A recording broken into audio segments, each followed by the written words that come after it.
Hi all, അസ്സലാമലൈക്കും. Welcome back to സിൽനാസ് kitchen.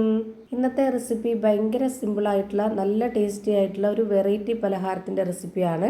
ഒരു തവണ ഉണ്ടാക്കി കഴിച്ചാൽ വീണ്ടും വീണ്ടും ഉണ്ടാക്കി കഴിക്കാൻ തോന്നും. അത്രയും നല്ലൊരു ടേസ്റ്റി ആയിട്ടുള്ള ഒരു പലഹാരമാണ്. അതുപോലെ തന്നെ കുട്ടികൾക്കും വലിയവർക്കൊക്കെ ഒരുപോലെ ഇഷ്ടമാവും. അപ്പോൾ ഇതെങ്ങനെയാണ് തയ്യാറാക്കുന്നതെന്ന് അറിയാനായിട്ട് വീഡിയോ സ്കിപ്പ് ചെയ്യാതെ മുഴുവനായിട്ടൊന്ന് കണ്ടു നോക്കണേ. ഈ ഒരു റെസിപ്പിയിലോട്ട് കിടക്കുന്നതിന് മുമ്പായി സിൽനാസ് കിച്ചൺ ചാനൽ ആദ്യമായിട്ട് കാണുന്നവരാണെങ്കിൽ പ്ലീസ് ഒന്ന് സബ്സ്ക്രൈബ് ചെയ്തേക്കണേ. ഒപ്പം തന്നെ ഈ വീഡിയോസ് നിങ്ങൾക്ക് ഇഷ്ടപ്പെടുകയാണെങ്കിൽ ഒരു ലൈക്ക് ചെയ്ത് ഷെയർ ചെയ്ത് സപ്പോർട്ട് ചെയ്യാനും മറക്കരുത്. ഇനി നമുക്ക് ഇതെങ്ങനെയാണ് തയ്യാറാക്കുന്നതെന്ന് നോക്കാം.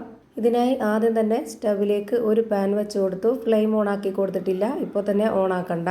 ഇനി ഇതിലേക്ക് 2 കോഴിമുട്ടയാണ് പൊട്ടിച്ചൊഴിച്ച് കൊടുക്കുന്നത്. ഈ ഒരു 2 കോഴിമുട്ടയ്ക്കുള്ള ഇൻഗ്രീഡിയൻസിൻ്റെ അളവാണ് ഇവിടെ കാണിക്കുന്നത്. നമുക്ക് എത്രയാണോ പലഹാരം വേണ്ടത്, എത്രയാണോ കോഴിമുട്ട എടുക്കുന്നത്, അപ്പോൾ അതിനനുസരിച്ച് ബാക്കിയുള്ള ഇൻഗ്രീഡിയൻസിൻ്റെ അളവിലും വ്യത്യാസം വരും. അപ്പോൾ അത് കറക്റ്റ് ആക്കിയിട്ട് എടുക്കുക. ഇനിയിപ്പോൾ ഞാനിതിലേക്ക് 10 രൂപയുടെ പാൽപ്പൊടിയാണ് ഇട്ട് കൊടുക്കുന്നത്. ഇത് മുഴുവനായിട്ടും ഇട്ട് കൊടുക്കാം. പിന്നെ ഈ ഒരു പലഹാരത്തിന് നല്ലൊരു മണത്തിന് വേണ്ടി ഒരു 3 ഏലക്ക ഇട്ട് കൊടുക്കാം. ഇനി നമുക്കിതിലേക്ക് മധുരത്തിന് ആവശ്യമായിട്ടുള്ള പഞ്ചസാര ഇട്ട് കൊടുക്കാം. ഞാനിവിടെ 1/4 കപ്പ് അളവിലുള്ള പഞ്ചസാരയാണ് ഇട്ട് കൊടുത്തിട്ടുള്ളത്. ഇത് അത്യാവശ്യം നല്ല മധുരമുണ്ട്. പിന്നെ ഓരോരുത്തരുടെ മധുരത്തിനനുസരിച്ച് കൂട്ടിയും കുറച്ചൊക്കെ ഇട്ട് കൊടുക്കാം. ഇനി ഇതിലേക്ക് ആ ഒരു മധുരത്തിനെ ബാലൻസ് ചെയ്യാനായിട്ടുള്ള ഒരു നുള്ള് ഉപ്പ് കൂടെ ഇട്ട് കൊടുക്കാം. ഇനി നമുക്കിത് നന്നായിട്ടൊന്ന് മിക്സ് ചെയ്തിട്ടെടുക്കാം. ഇതെല്ലാം കൂടെ മിക്സായി കിട്ടാനായിട്ട് കുറച്ച് ടൈം എടുക്കും. അതുവരെ നമ്മൾ ഇതുപോലെ ഇളക്കി കൊടുത്തുകൊണ്ടിരിക്കണം. ഇപ്പോൾ ഞാനിതാ നന്നായിട്ട് ഇളക്കി യോജിപ്പിച്ച് കൊടുത്തിട്ടുണ്ട്. ഇനി നമുക്കിതിലേക്ക് വേണ്ടത് പാലാണ്. നല്ല കട്ടിയായിട്ടുള്ള പശുവിൻ പാലാണ് ഇതിലേക്ക് ഒഴിച്ചു കൊടുക്കുന്നത്. ഒട്ടും വെള്ളം ചേർത്ത് കൊടുക്കേണ്ട ആവശ്യമില്ല. ഇതും കൂടെ ചേർത്ത് നല്ലപോലെ മിക്സ് ചെയ്തെടുക്കണം. ഈ പശുവിൻ പാലിന് പകരം തേങ്ങാപ്പാൽ മതി എന്നുള്ളവർക്ക് അതെടുക്കാം, കുഴപ്പമൊന്നുമില്ല. ഇപ്പോൾ ഇതാ പാലും ഒഴിച്ച് നന്നായിട്ട് മിക്സ് ചെയ്തെടുത്തു. ഇനി വേണ്ടത് തേങ്ങ ചിരകിയതാണ്. ഇവിടെ 1/2 കപ്പ് അളവിലാണ് ഇട്ട് കൊടുക്കുന്നത്. തേങ്ങ ഇട്ട് കൊടുത്തതിന് ശേഷവും ഇത് നല്ലപോലെ ഇളക്കി യോജിപ്പിച്ച് കൊടുക്കണം. ഇപ്പോൾ ഇതാ തേങ്ങയും ഇട്ട് കൊടുത്ത് നന്നായിട്ട് ഇളക്കി യോജിപ്പിച്ച് കൊടുത്തിട്ടുണ്ട്. ഇനി നമുക്കിതിലേക്ക് 2 സ്പൂണോളം നെയ്യ് ഒഴിച്ച് കൊടുക്കാം. ഈ ഒരു നെയ്യും കൂടെ ആകുമ്പോൾ നമ്മുടെ ഈ ഒരു പലഹാരത്തിന് ഒരു പ്രത്യേക ടേസ്റ്റും നല്ലൊരു മണമൊക്കെ ആയിരിക്കും. ഇനി വേണ്ടത് റവയാണ്. വറുത്ത റവയാണ് ഇതിലേക്ക് ഇട്ട് കൊടുക്കുന്നത്. 1/2 കപ്പ് അളവിൽ ഇട്ട് കൊടുക്കുന്നുണ്ട്. ഇനി ഇത് നന്നായിട്ട് ഒന്നുകൂടി ഇളക്കി കൊടുക്കാം. റവ കട്ടയാവാതെ നല്ലപോലെ ഇളക്കി കൊടുക്കണം.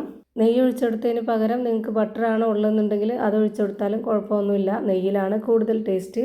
ഇപ്പോൾ ദാ ഇതും നന്നായിട്ട് ഇളക്കി യോജിപ്പിച്ച് കൊടുത്തിട്ടുണ്ട്. ഇനി നമുക്കിതിൻ്റെ ഫ്ലെയിം ഓണാക്കി കൊടുക്കാം. ഓണാക്കി കൊടുത്ത ശേഷം ലോ ഫ്ലെയിമിൽ വേണം ഇട്ട് കൊടുക്കാനായിട്ട്. സ്റ്റാർട്ടിങ്ങിൽ തന്നെ ലോ ഫ്ലെയിമിൽ ഇട്ട് കൊടുക്കുക. എന്നിട്ട് ഇതൊന്ന് അടച്ചു വെച്ച് കൊടുത്ത ശേഷം ഈ ഒരു അടപ്പിൻ്റെ ഹോളിൽ നമ്മൾ ഇതുപോലെ ഒന്ന് പേപ്പർ തിരികെ വെച്ച് കൊടുക്കണം. അതൊന്ന് എയർ ടൈറ്റ് ആയിട്ട് കിട്ടാനായിട്ടാണ്. ഒരു 7-8 മിനിറ്റൊക്കെ ആകുമ്പോഴത്തേക്ക് ഇത് റെഡിയാവും. ഒരു ഭാഗം വെന്ത് കിട്ടിയിട്ടുണ്ട്. ഇനി നമുക്കിതൊന്ന് തിരിച്ചിട്ട് കൊടുക്കണം.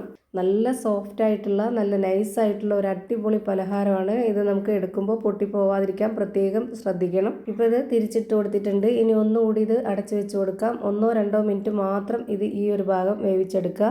ഇപ്പോൾ ഇതാ 2 സൈഡും ഒരുപോലെ വെന്ത് കിട്ടിയിട്ടുണ്ട്. ഇനി നമുക്ക് ഫ്ലെയിം ഓഫ് ചെയ്ത് കൊടുക്കാം. എന്നിട്ട് ഒരു പാത്രത്തിലേക്ക് മാറ്റിയിട്ട് നമുക്ക് ഇഷ്ടമുള്ള ഏത് ഷേപ്പിൽ വേണമെങ്കിലും കട്ട് ചെയ്തെടുത്തിട്ട് കഴിക്കാവുന്നതാണ്. അപ്പോൾ ഇതാ ഭയങ്കര സിമ്പിളായിട്ടുള്ള നല്ലൊരു വെറൈറ്റി ടേസ്റ്റി ആയിട്ടുള്ള ഒരു അടിപൊളി പലഹാരം റെഡിയായി കിട്ടി. ഇതിൻ്റെ അകം എങ്ങനെയാണ് ഇരിക്കുന്നതെന്ന് അറിയാനായിട്ട് ഞാനിതൊന്ന് പൊട്ടിച്ച് കാണിക്കുന്നുണ്ട്. അപ്പോൾ ഇത്രയേ ഉള്ളൂ ഇന്നത്തെ വീഡിയോ ഇഷ്ടമായാൽ ലൈക്ക് ചെയ്യാനും കമൻറ്റ് ചെയ്യാനും ഷെയർ ചെയ്യാനും മറക്കരുത്. പുതിയൊരു വീഡിയോയുമായി വീണ്ടും വരും. Thank you for watching.